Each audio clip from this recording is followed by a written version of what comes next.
Big shout out to the Pmpworldwide. You know what I'm saying? Because without them, this wouldn't be happening. It's like, for y'all who don't know, this is the next level of beat shopping.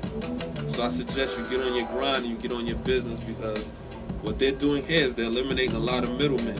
If you can understand what I'm saying, middlemen, think about that.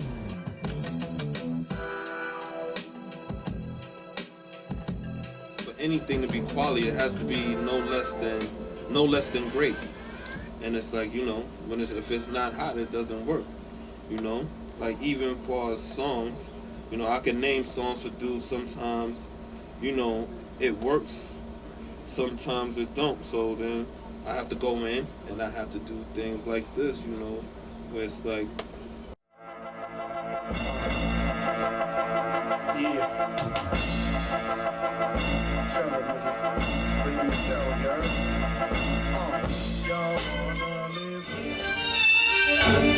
y'all getting ready to put y'all up on something, man. Yo, when you see something ill, you know what I mean? That shit is for all the niggas that be fucking mad bitches and other niggas' cribs. Nigga shit is sweet. Nigga creep up on your ass. Live nigga.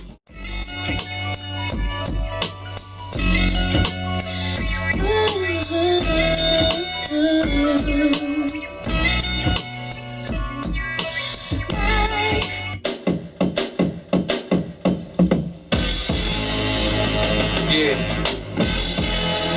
it is what it is, man.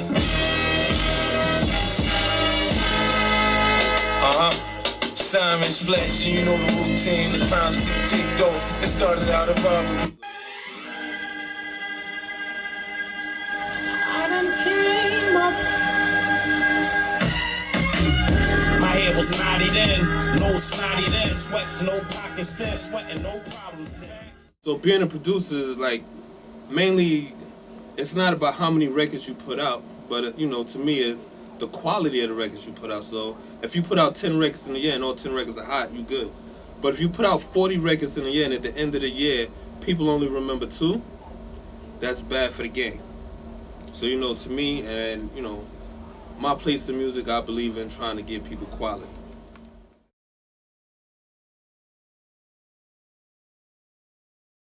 Every record is really having a vision. And when you have the vision, you may have a vision of how the artist should perform, what they should say, you know, how they should say it. And then meanwhile, you might be blessed with some artists who can make producers like Jay-Z. Jay-Z breeds producers. If you do a beat for Jay-Z, you have instant success, you know, without even, you know, having to do anything else. And it's like you see some who had their success and it leaves, and you see others who have their success and now they're standing on their own platform. Like, for instance, you know, you could say Kanye, you could say Just Blaze, you know, earlier in Pharrell's career, you know, Neptunes, you know, they did them. You know, so when you look at it, those are guys, when you look at it, you know, they might have had, you know, that chance, but even them as producers, they have that vision. That's what making records is about, having a vision.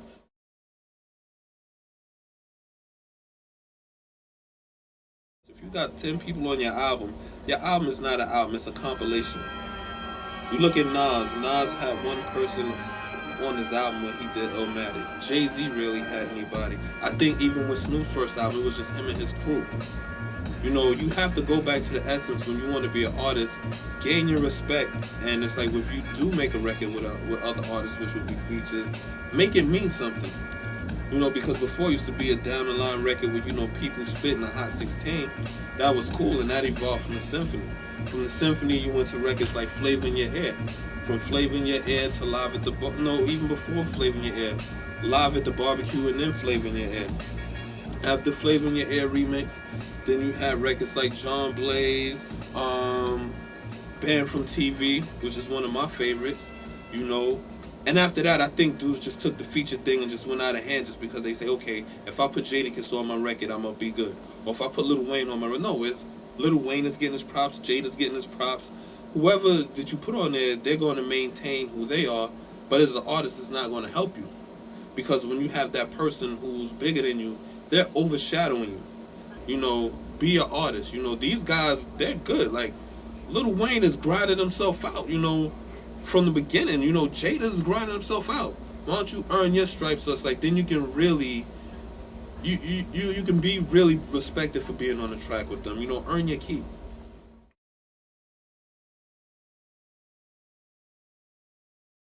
When it comes to doing beats, it's like, even for the younger dudes, I don't think it has nothing to do if you're using Fruity Loops or if you're using the MPC, whatever.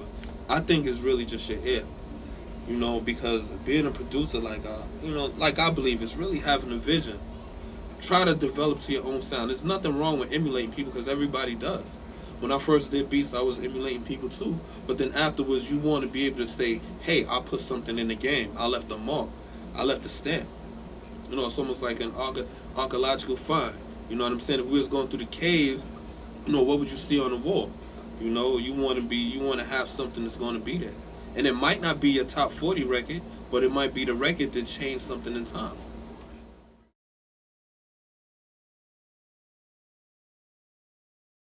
A&R is only as good as the artist that he's developing. So when you see these guys, it's like you're saying that he's a whack A&R, it's like he's not doing this and he's not doing that.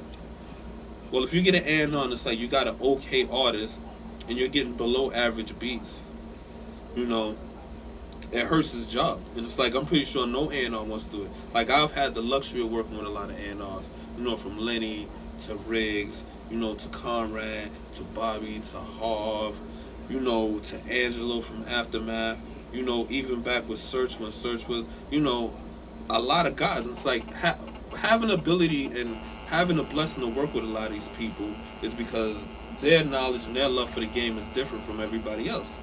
You know, so a lot of dudes get in, they think if they could call a lucky record that they could be an A&R.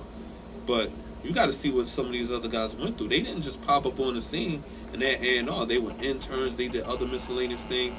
They were really grinding to earn that spot.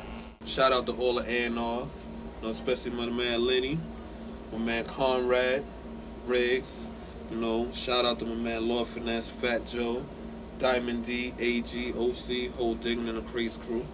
You know what I'm saying? Peace, one love. Oh, once again, I can't forget my nigga Reef Hustle. Shout out to my man Ott, my man Blackout, and shout out to the whole Bronx and the whole New York City and everybody doing anything in the game of rap.